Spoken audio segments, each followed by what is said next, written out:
Hi everybody, I'm Stella with Ruffner Mountain. Today I'm going to be showing you how to use iNaturalist, which is a cool scientific app that helps you identify plant, animal, and fungi species. It's also a great tool to use if you want to become a citizen scientist or get to stay connected with the environmental community. Let's get started. So the first thing you're going to want to do is download the app from the App Store. So I'm in the store right now, and I'm going to type in iNaturalist, and it'll be the one that has the green bird as a logo. And on this phone, it's already been installed, but you would click install right here.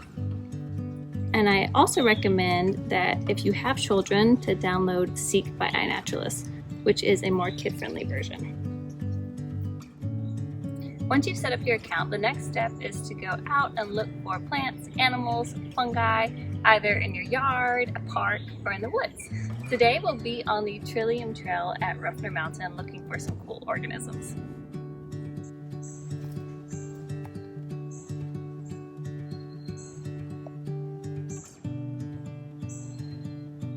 Once you've found something that's caught your eye, the next step is to take pictures. What's caught my eye right here is this beautiful grass. And what you can do is, once you're in your iNaturalist app, you can click on My Observations, these three lines right here, and click on New Observation, and then Take a Photo. And you can directly take a photo through the app, such as this, or you can go just to your home screen and take pictures from here. And I like doing this because I feel like I can take a lot of different pictures from different angles and zoom appropriately. So that's what I'm going to do. Okay, so in the app, you're going to upload your photo. So once I took it through the app, it already uploaded that one. I'm going to go ahead and add some more images just to get a more accurate observation. So I like this one because you can really see the seeds. I'm going to add that one. And then the next step you're going to do is, if you don't know what it is, you're going to click on What Did You See, which I think is an awesome feature because there's so many plant species out there and so many grasses. So I'm going to click on What Did You See, and based off of the pictures you uploaded, it's going to give you some suggestions.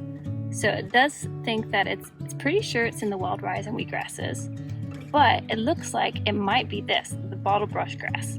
And I love that it also says that it's visually similar and seen nearby, so that gives me a good guess that this might be the correct species. So when you click on that, it also lets you get a description of the grass. So this is a bunch grass and the Poaceae family, native to the eastern United States. And you can see here too that it gives you a range map, and it's definitely found in this area. So I feel pretty certain this is the right species. So I'm going to go ahead and select so that it can upload. Okay, so we found this really cool mushroom right here, and I've already taken a picture.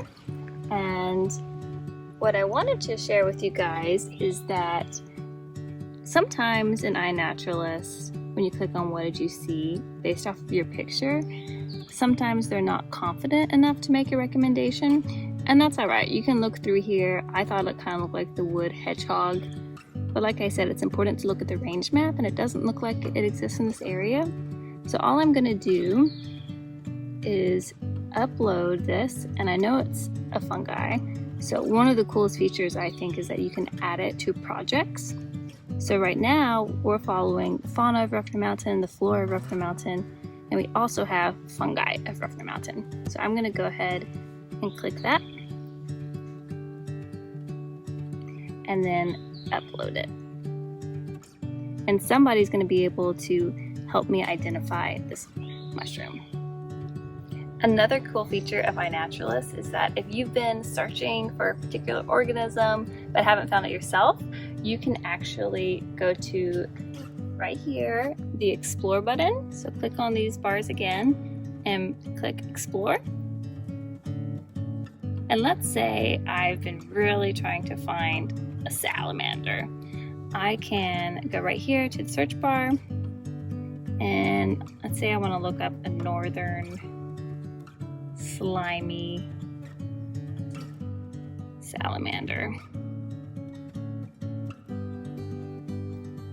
So once you click on it, it can show you all the observations made.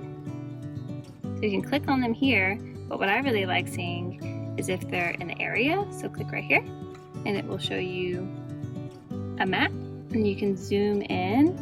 I'm just going to zoom into Ruffner Mountain, and all these little marks right here are observations of slimy salamanders. So maybe if I hit another trail, I might could find it on that side of the mountain. We found this really cool millipede. I'll take a picture of it later and upload it to iNaturalist. I just want to say thank you for joining us on this iNaturalist tutorial. I hope that you become a citizen scientist and just use it as a way to get to know your local environment.